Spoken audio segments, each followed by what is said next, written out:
두 가지 얘기하잖아. 잘못 계산을 해가지고 전날 계속 제사를 지냈어요. 화장했어요. 그러면 제사가 필수가 아니라니까. 전날 지내기를 10년 했어요. 그러면 10년 동안 제사 안 지는 거하고 똑같아. 지금 끊어도 큰 문제는 없습니다. 삼불교 연구소.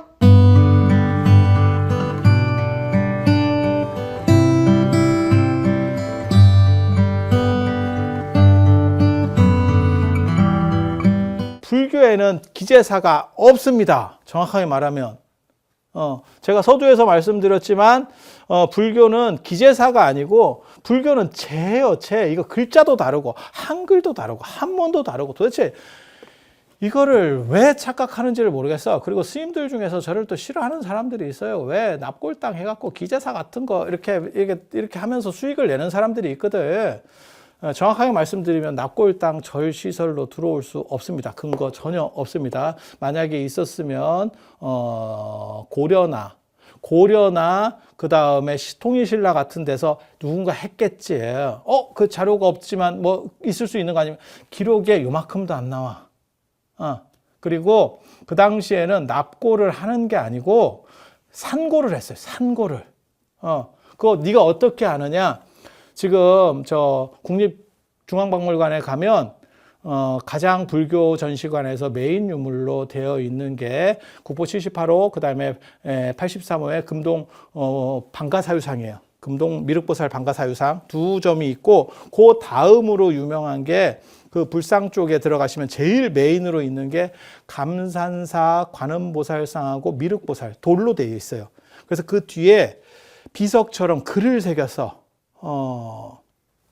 고구려 영가 7년명 금동 불상같이 뒤에다가 이렇게 새기는, 광배에다가 새기는 경우들이 있어요. 그 굉장히 중요하거든요. 그건 금속문이고 그 당대 문헌이기 때문에 엄청나게 중요해. 근데 거기 보면 당신 부모를 이제 화장하는 이야기가 나와요. 그러면서 뭐라 그러면 흔지가에 뿌렸다 이렇게 나와요. 흔지가 어딘지 정확하게 모르겠습니다. 근데 저 같은 경우는 그걸 연구할 때 뭐라고 썼냐면 아마 간파 앞바다였을 거다. 산골이에요, 산골. 그리고 문무대왕 수중릉이라고 대왕암 있잖아요. 거기에 납골 흔적이 전혀 없습니다. 자꾸 사람들이 우기는데 공식적 발표 없습니다. 그러니까 안 찾았느냐? 다 찾았어요. 혹시라도 있을까 봐 다 찾았어. 없어. 그 얘기는 그 근처에서 뿌린 거예요. 산골한 거예요. 산골한 거. 그러니까 산골지지 거기가 납골지가 아니에요. 그리고 불교에는 그렇게 납골하는 대목이 없어요. 납골이 아니고 정 만들고 싶으면 뭘 만들었냐면 소상을 만들었다는 거 있어. 소상. 그러니까 진흙하고 섞어가지고 그 사람 뼈가루를 빻고 진흙하고 섞어서 상을 만들어버려. 이렇게. 네. 그게 이제 설총이 자기네 아버지 원효를 그렇게 만들었어. 그런 기록들이 나와. 하지만 일반 제가인을 납골하느냐? 그건 없어. 그럼 뭐 부도 같은 걸 썼느냐? 없어요. 불교에 가장 신뢰할 만한 문헌 중에 팔종의 열반경이라는 게 있어요. 부처님 돌아가실 때 문헌과 관련된 건데 3개월 동안 그 열반 문헌에 보면 뭐가 나오냐면 탑을 세워야 될 건립 주체로서 네 종류를 얘기하고 있습니다. 네 종류의 사람을 얘기해요. 불교 아닌 바라문교에서는 그 당시에 일반인도 탑을 만들 수 있었습니다. 그러니까 요즘으로 말하면 부도 같은 거예요. 그걸 만들 수 있었습니다. 근데 불교는 그것을 만들지 않았어요. 일반인은 만들지 않았어. 네가 어떻게 만든 줄 아느냐라고 보면 일반인 다자탑 반본자 할 때 그 다자탑이 일반인 탑이에요. 아들을 많이 낳은 여자의 탑이에요. 기념탑입니다. 그리고 빈비사랑 어머니의 탑 이야기도 제가 찾았거든요. 그 탑이 있어요. 그 기록에 나와. 제가 율장 전공자라서 그런 걸 다 찾았어. 그런데 불교에서는 어떤 원칙을 가졌냐면 어떤 원칙은 일반 사람들은 안 되고, 그러니까 아라한 탑. 아라한의 부도는 만들 수 있어. 그 다음에 벽지불은 꼭 뭐 이렇게 불교적 수행을 한 사람은 아니지만 굉장히 수행력이 높은 그런 사람이에요. 그러니까 연각이라고 인연을 관해서 깨달음을 얻은 정도의 아라한과 거의 동급 정도의 사람이라고 보시면 됩니다. 그리고 하나가 붓다. 부처님은 탑을 만들 수 있고, 또 하나가 누구냐면 전륜성왕입니다. 대제국을 건설하는 아주 위대한 왕에 대해서는 탑을 만들 수 있고 나머지는 탑을 만들 수 없다라고 나와요. 그래서 율장에 보면 구갈이라고 하는 스님 탑을 만들었는데 다른 스님이 저 사람은 깨닫지 못했는데 왜 부도를 만들었어라고 해서 헐어버립니다. 저는 그거 보고 굉장히 잔인하다고 생각했거든요. 아니 만들 수도 있지. 그걸 또 없애는 건 또 뭐요? 와서 때려 부셔버려요. 제가 그런 거 찾아서 논문 쓰고 한 사람이에요. 그래서 절 안에 납골 땅이 되느냐? 사실은 안 됩니다. 그냥 잔인하게 얘기하면. 잔인하게. 그건 근거가 없어. 요즘 들어서 그냥 변형된 거예요. 변형된 거. 그리고 절 안에 기제사 없습니다. 기제사가 아니고 절에는 제계라는 거예요. 제계. 그러니까 제계라고 아까도 얘기했지만 나 이게 왜 헷갈리는지 모르겠어. 글자가 다르다니까. 아예 한글 한문이 다 다르다니까. 근데 왜 이걸 같다고. 그냥 내가 보기에는 기본을 모르는 거요. 기본을 모르는 거야 이게. 도대체 이 이상 어떻게 달라. 그냥 간판 자체가 다른데 발음만 같다 그래서 같다고 얘기하는 거예요. 야, 참 시겁하지 진짜. 시겁하지.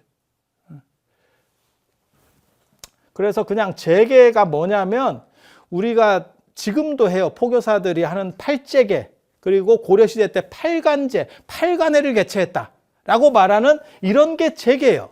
원래는 포살이라고 그래서 요즘식으로 말하면 초하루 보름을 보는 거고 요즘식으로 말하면 초하루 보름을 보는 거고 그 다음에 인도 같은 경우는 밤의 문하고 달 끝을 봐요. 그래서 14, 15일 보름하고 29, 30, 8일하고 23일은 뭐냐면 저걸 이제 이렇게 두면 이거를 육제일이라고 그러거든요. 육제일, 6개의 어떻게 보면 청결해야 할 날. 그리고 이건 1박 2일이고 이건 당일입니다. 이건 간략한 거고 요 두 개는 1박 2일짜리예요. 1박 2일짜리. 그렇게 해서 총 6날이 있는데 그러니까 저걸 이제 재개한다는 거예요. 몸과 마음가짐을 재개한다. 재개한다는 거고 이게 상현하연입니다. 그러니까 지금으로 보면 상망. 그러니까는 만월하고 보름하고 그 다음에 초하루하고 보고 그 다음에 상현하연 그 중간에서 한 번씩 더 보는 거예요. 그래서 저런 때 몸과 마음가짐을 바로 한다. 인도가 달문화가 있어요. 인도에 달문화가 있어요. 예. 그래서 현장 스님은 인더스라고 하는 거, 인도라고 하는 말도 달에서 유래했다 이렇게 쓰고 있는데 그거는 현장 스님이 잘못 본 걸로. 지금은 그렇게 대당서역 같은 데 그렇게 쓰고 있는데 잘못 본 걸로 그렇게 되어 있거든요. 근데 아무튼 인도는 달 숭배라고 하는 문화가 있어요. 그리고 그렇게 될 수 있는 게 낮이 너무 더워서 그래요. 낮이 너무 더워서 나타나는 현상이거든요. 그래서 요런 때에 뭘 하는 거냐면 팔제계를 지키는 거예요. 팔제계라고도 하고 팔관제계라고도 하고 다 같은 겁니다. 이게 지금 팔관회 때는 그때 모여가지고 집단적으로 하는 거예요. 정부 주도 행사로 해서 전국적으로 하는 거예요. 그래서 그런 식으로 팔관회 같은 거를 이제 베푸는데 우리식으로 말하면 어떤 국경일 안 그러면 민족 대명절 뭐 이런 식으로 했다라고 보시면 돼요. 그래서 물론 뭐 따르는 사람도 있고 안 따르는 사람도 있고 했겠지. 예, 그리고 어차피 저거는 왕이 국가적으로 밀어도 그거는 개경 중심에서 이렇게 어떤 절 중심으로 움직이는 거지 전체가 지금같이 통제 사회는 아니니까 지금같이 정부에서 다 컨트롤을 못 하거든. 예, 그래서 팔관의 기록은 뭐 굉장히 많이 나오는데 뭘 하는 거냐면 하루 동안 요건 저녁까지 하는 거고 요거는 날 새서 1박 2일로 하는 거고 밤에 하는 거예요. 저녁부터 시작해서 뭐 하는 거냐면 저거지. 살생하지 않고 살도 음망줍니다. 도둑질하지 않고 이런 거면 쉬울 거예요. 하루니까. 그 다음에 사음하지 않고 그 이상한 행동 안 하고 음행하지 않고 그 다음에 술 마시지 않고 제가 보기에는 제일 어려운 거는 살생하지 않고였을 겁니다. 이유는 인도는 더운 지역이기 때문에 벌레들이 더럽게 많거든. 우리는 상대적으로 쉽고 그리고 이게 뭐 집단으로 모여 있는데 무슨 뭐 섹스가 되겠어. 이게 뭐 그거 다 안 되겠지. 그냥 생각해 봐도 절에서 일종의 철야기도 하는데 누가 뭘 어떻게 해. 그러니까 다 되겠지. 그리고 그날만 두 번째로 어려운 건 제가 보는 거짓말이 이제 의도적 거짓말도 있지만 재밌기 위해서 부풀리는 거짓말도 있거든. MSG 첨가.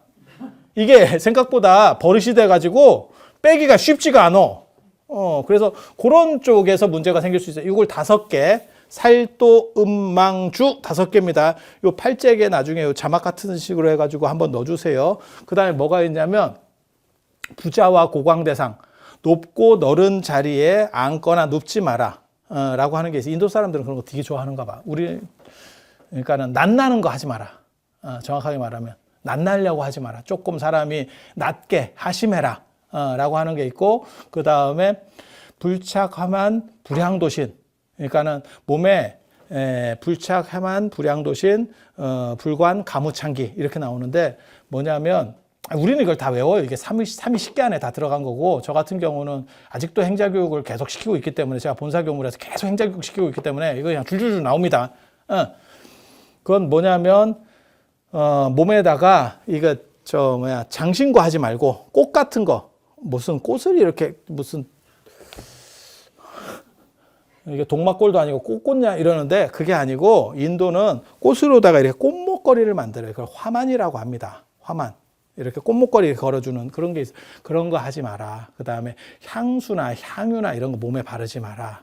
그러니까 요즘으로 말하면 화장하지 말아요. 화장하지 말고 장신구 내려놔라.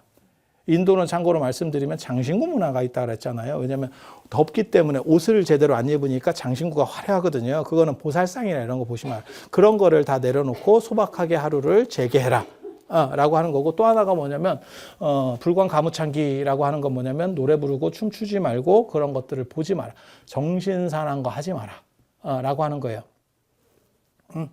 그러면 살도 음망주하고 높고 큰 자리에 앉지 마라 하고, 그 다음에 화려한 거 다 이렇게 하지 마라 라는 게 있고, 또 마지막에 8번째가 뭐냐 하면 불비시식이에요. 정오 이후에는 먹지 마라. 금식입니다. 금식.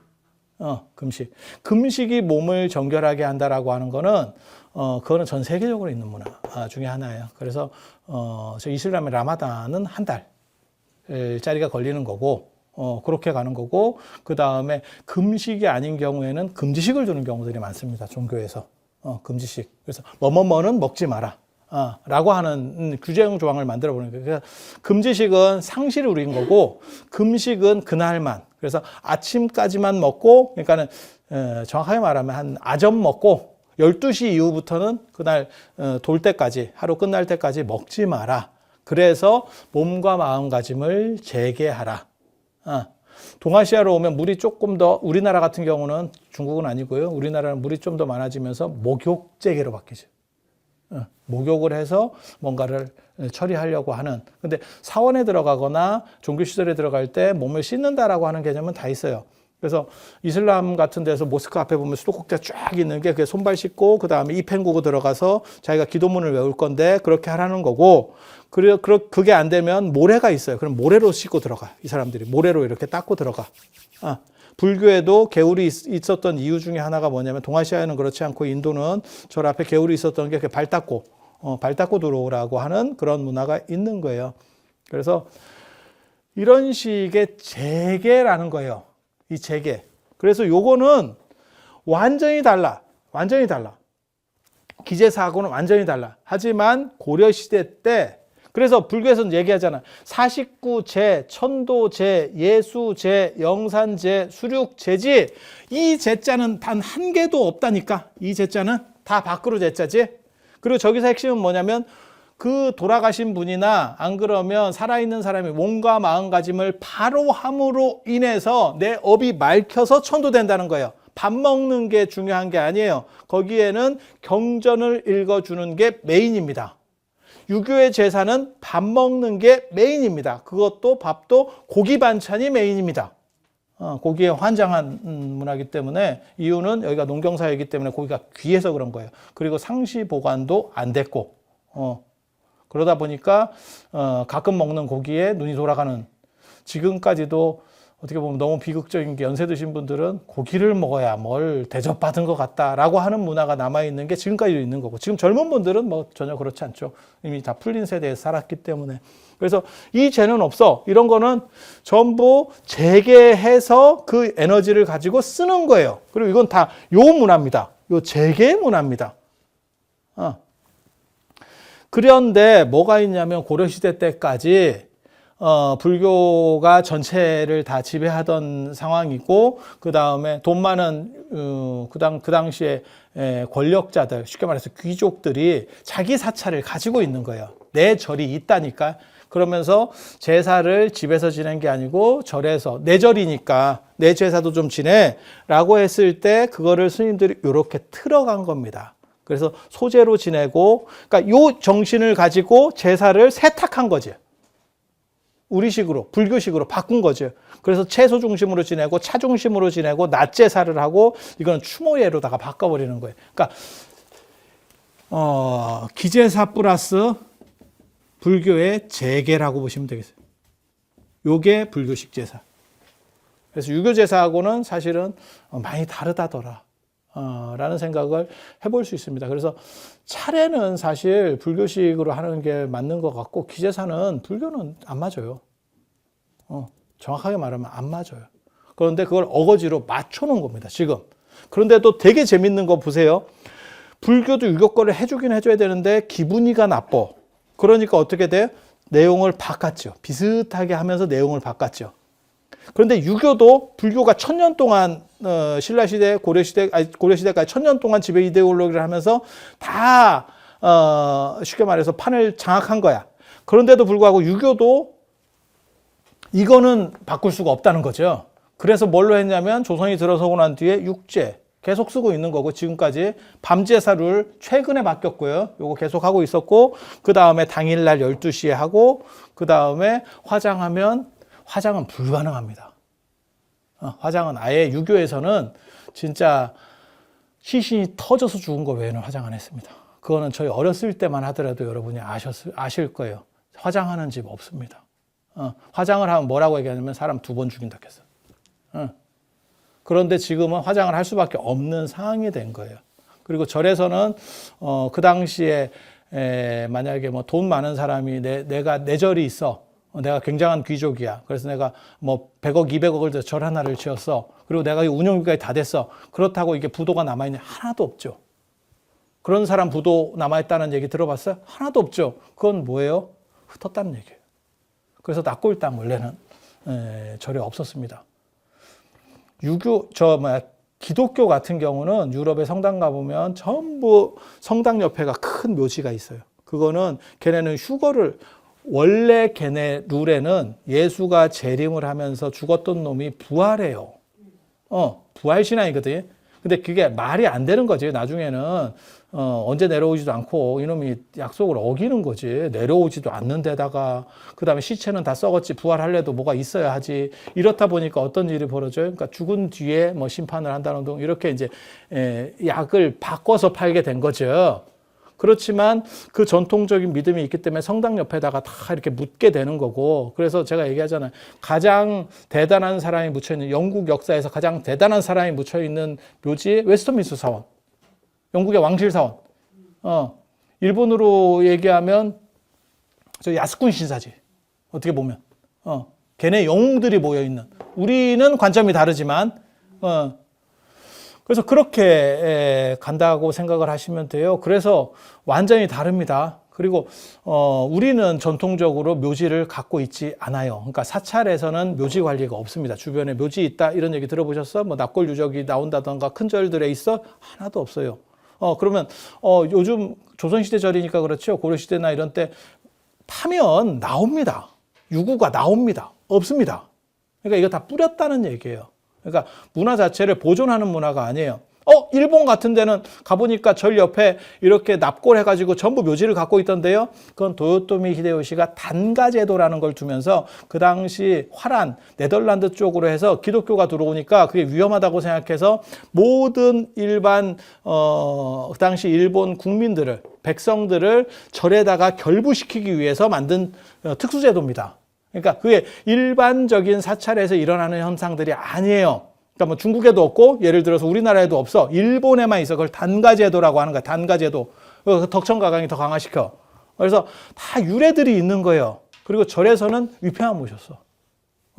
그리고 왜 집에서 제사를 안 지내고 이런 기제사를 집에서 안 지내고 절에서 지냈습니까? 그건 분재기를 보면 알 수 있어. 조선 초기까지 있었던 분재기를. 내가 진짜 제일 짜증나는 것 중에 하나가 뭐냐면 우리는 전문가 아니요. 막말로 얘기해서. 우리는 논문을 쓰는 사람이고, 내가 늘상 얘기하잖아. 내가 이 나라에서 난 특수대학원은 대학원으로도 안 쳐. 일반 대학원에서 박사학위가 제일 많은 사람이 나고, 그 다음에 우리나라 인문학자 중에서 논문을 제일 많이 쓴 사람이 나고, 그거는 그냥, 내 이름만 알면 누구든지 요즘은 인터넷 안에서 그게 한국 연구자 등록 사이트에 가보면 나와. 내가 1등이야, 계속. 우리나라 인문학자 중에는 부동의 1위야. 쉽게 말해서 전문가란 말이야. 그런데도 불구하고 꼭 어떤 얘기들을 하냐면 아무개 큰 스님이 이랬는데요. 아무개 뭐 큰 절을 가진 스님이 그랬는데요. 그 사람은 전문가가 아니야. 바보야. 그냥 자기 뇌피셜로 얘기하는 거야. 찾아보는 게 버릇이 된 사람이 아니야. 그러니까 내가 늘상 얘기하잖아요. 큰 스님이 얘기할 때 권위를 가지는 거는 깨달음에 관련돼서는 권위를 가질 수 있지만 제도라든지 역사라든지 문화 현상에 대한 거는 전문가한테 가야 되는 거라니까. 전문가한테. 몸이 아픈데 약사나 의사한테 가는 게 아니고 국회의원한테 가는 거하고 똑같은 거야. 미친놈이야. 죽으려고 환장하는 거야. 왜 국회의원한테 가서 그 얘기를 해? 국회의원이 더 세지. 그러면 뭐 약사나 의사가 국회의원보다 셉니까? 국회의원이 당연히 세지. 하지만 그 사람이 전문 지식이 있냐? 상식적으로 그렇게 생각하면 되는데 꼭 희한하게도 그런 식의 논리를 펴는 사람들이 제 주변에 있어요. 그래서 꼭 뭐라 그러냐면 그 큰 절 가진 스님이 뭐 그렇게 얘기했는데 뭐 어디 큰 스님이 그렇게 얘기했는데 왜 스님은 다르게 얘기합니까? 좀 생각을 해. 생각을. 뇌가 있으면. 그래서 이거 완전히 다른 내용들. 그래서 불교에서 말하는 거는 불교에는 기재사가 없어. 그리고 아까 그 분재기 얘기했잖아. 분재기를 보면 다 따로따로 아들이든 딸이든 다 1대1이에요. 조선시대, 조선 전기까지는. 그래서 누가 제사를 지내려고 안 했어. 무슨 얘기냐면 제사 지낸다고 돈을 더 준 게 아니야.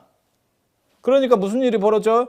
윤회봉사, 분할봉사가 가능하다고. 윤회봉사는 뭐냐? 돌아가면서 하는 거예요. 첫째 번째 제사는 큰형이, 둘째 제사는 둘째가, 셋째가, 넷째가 집집마다 옮겨가면서 하기도 하고, 그 다음에 집에서 지내려니까 이게 보통 본가 보는 거 아니에요. 절에다 위탁을 해.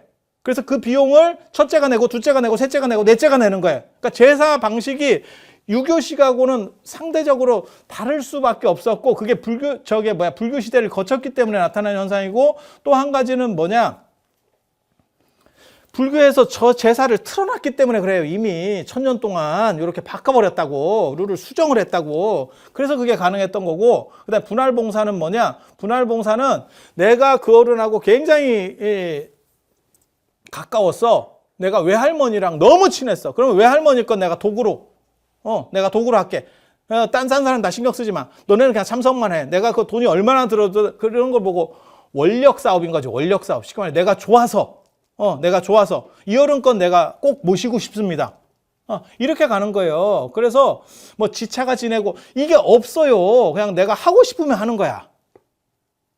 그리고 그렇게 될 수 있었던 게 자본이 제사 지낸다고 돈을 더 안 줬기 때문에 나타난 현상이에요. 1대1로 줬거든. 근데 조선 후기로 가면 예약시대를 거치면서 장남한테 모든 권한을 주고 돈도 몰빵을 해준다고. 그래서 제사권이 그쪽으로 넘어가는 거예요. 그리고 그 장남이 그게 큰 권위로 제사권이, 지금은 제사가 피곤한 게 됐지만 그건 굉장한 권위이기 때문에 그걸 아들한테 상속하려고 했던 거고, 지금은 상속 안 하려고 하는 시절인 거고. 그러니까 문화가 완전히 바뀐 거지. 그래서 이런 것들도 다 자료가 있어요. 근데 내가 참 안 찾아보고 그냥 떠드는 사람들 얘기를 듣고, 제사 영상을 가지고 세 사람이 얘기해. 내가 이렇게 찾아보면 내게 제일 많고, 스님들이 얘기하는데 안 찾아봐. 찾아보는 거 그냥 내 생각이야. 나는 이렇게 생각한다. 나는 이렇게 생각한다. 그 다음에 이제 무당들이 나와서 얘기하는데, 무당들은 또 뭐냐면 내가 귀신을 보니까, 야 그거는 네 개인 체험 아니야. 그러니까 그냥 떠드는 거나 개인 체험은 판단적 잣대 자체가 없는 거예요. 그거는 오늘 다르고 내일 다른 거야. 근데 거기에 의지해서 간다라고 하는 게 너무 좀 그지 같은 발상이지. 근거가 다 있다니까. 이런 문화들이 근거가 생각보다 다 있다니까요. 안 그랬으면 이게 변화 없이, 아까 얘기했잖아요. 1000년을 불교 시대를 거치고 나서 유교가 다시 들어왔는데도 불구하고 이 알맹이 안 바꾸죠. 얘네.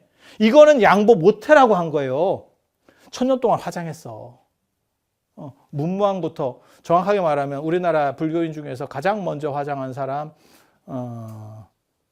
자장률사입니다. 기록에 나오는 바에 의하면 자장률사, 원광법사 매장입니다. 원광 매장했습니다. 기록에 다 나옵니다. 자장이 가장 먼저 화장했어. 그러면 한 조선이 들어설 때까지 자장이 600년대 사람이니까 그 긴 기간 동안 이제 화장이 점점 많아진 거거든요. 시작된 거니까 많아지기 시작하고 그다음에 문무왕이 화장했다는 건 굉장히 중요하거든요. 왕이 화장할 정도면 풍속이 많이 바뀌었겠다라는 생각을 할 정도로 그렇게 많이 바뀌었지만 유교는 끝까지 뭐였었어요? 그건 양보 못한다죠. 화장 불가론이죠. 그러니까 삼국시대, 통일신라시대, 그 다음에 삼국 말부터, 자장이 삼국 말 사람이니까, 선덕여왕 때니까, 선덕여왕, 진덕여왕 때니까, 삼국 말부터 통일신라를 거치고 300년 거치고, 그 다음에 고려 한 450년을 거쳤어. 470년인가를 거쳤어. 자, 이만큼을 거치고 나서도 그러면 화장이 다 일반화됐는데 유교가 들어오니까 화장 불가요. 이유가 뭐예요? 이건 양보 못한다예요. 이건 양보 못한다. 왜? 거기에는 여러분들이 쉽게 알 수 없는 굉장한 종교적인 부분이 존재하는 거예요. 그러니까 그냥 이래도 되고 저래도 되는 거 아닙니까? 이러면 양보했을 거야. 불가야. 그리고 화장하면 연결고리가 끊어져. 그래서 제사가 필수가 아니고 선택이 됩니다. 그래서 제가 두 가지 얘기하잖아요. 내가 홀랑 잘못 계산을 해가지고 전날 계속 제사를 지냈어요. 아니면 우리 화장했어요. 그러면 이게 제사가 필수가 아니라니까. 어차피 날짜 잘 못 어긴 거는 지금까지 내가 날짜를 전날 지내기를 10년 했어요. 그러면 10년 동안 제사 안 지는 거하고 똑같아. 그러니까 뭐 자꾸 이런 얘기하면 정성이 중요한 거고 굳이 그날 안 해도 하루 차인데 뭐 쳐주는 거 아닙니까? 수능 시험을 10년 봤는데 계속 전날 가서 시험 봐서 그냥 미친놈이야. 그거 10번 하면 한 번이라도 쳐주는 거 아닙니까? 말 같지도 않은 소리고요. 그냥 그래서 그거는 안 될 일이고 그거는 있을 수 없는 일이고 그래서 당신은 이미 10년 동안 제사를 안 지낸 거예요. 그렇기 때문에 지금 끊어도 큰 문제는 없습니다. 라고 말씀드리는 거고 화장은 유교에서는 양보할 수 있는 대상 자체가 아니에요. 양보할 수 있는 대상 자체가 아니야. 부관참시도 눈깔이 뒤집어지는 게 유교거든요. 부관참시도. 제가 전에 그런 얘기를 해드렸어요. 왜 유교에서는 시신이 중요한가에 대한 얘기를 해드렸는데 화장은 완전히 이건 골로 보내는 겁니다. 그래서 그거는 그런 상황이 됐으면 더 이상 제사하고는 연결고리가 끊어져 있는 거예요. 그러니까 하지 말아라고 얘기하는 게 아니에요. 하기 싫은 사람한테 얘기하는 거예요. 내가 하기 싫은데 지금 딸려가고 있어 라고 하면 이런 팁을 드리는 거예요. 팁을 드리는 거예요. 당신들이 하기 싫으면. 그리고 제가 늘상 얘기하는 거 있어요. 가족과 마찰을 줄이기 위해서 내가 리더가 됐을 때 이걸 작동시켜. 시어머니가 살아 계신데 꼭 하기를 원하시는 어른이 계신데 이렇대요 라고 하지 말고 그래서 내가 욕을 먹어. 내가 리더가 됐을 때 내가 최종 책임자가 되는 위치까지 올라오면 내 자식들을 위해서라도 나는 더 이상 안 했으면 좋겠어. 어차피 한두 대 지나면 다 날아갑니다. 막말로 얘기해서 90% 이상 날아갈 겁니다. 이건 과도기라서 말이 많은 거예요. 그래서 해야 된다라고 해도 욕을 먹고 안 해야 된다 해도 욕을 먹어. 그 반대자들이 계속 있어요. 과도기라서 그래. 뭐하고 똑같은 거냐? 마치 정치판하고 똑같아. 여당이라고 얘기해도 욕을 먹고 야당이라고 얘기해도 50대 50으로 이게 갈려버리니까 이게 무슨 이런 세상이 있나 싶어. 그래서 이런 특수성에 대해서 기본적으로 이해를 하시고 우리는 약간 유도리 있게 이렇게 돌릴 수 있겠다. 그러니까 꼭 제사를 하다가 안 하면 망합니까? 뭐 어떻게 큰일이 벌어집니까? 아니라고 얘기를 해주는 거야. 왜? 여러분들이 편할 수 있는 숨구멍을 틔워주는, 합리적 숨구멍을 틔워주는 겁니다. 그리고 차례는 아까 얘기한 이런 식의 추모래기 때문에 우리는 외국 갈 거예요. 가서 그냥 묵념하세요. 어른들 생각하시면서 뭐 몇 가지 이렇게 놓고 그냥 묵념하세요. 그러면 그걸로도 가하다라고 얘기를 해드리는 거예요. 왜? 그거는 말 그대로 제사하고 달리 그거는 그 어른을 기리는 추모례이기 때문에. 그래서 그런 정도 오늘 생각하시면 되겠습니다. 그래서 제사와 관련된 이야기, 그 다음에 불교와 관련된 이야기들, 그 다음에 왜 혼선들이 빚어지고 있는지에 대해서 정리를 해드렸습니다. 그럼 이상 마치고 다음에 또 다른 얘기로 찾아뵐 수 있도록 하겠습니다. 자, 들어주셔서 감사합니다.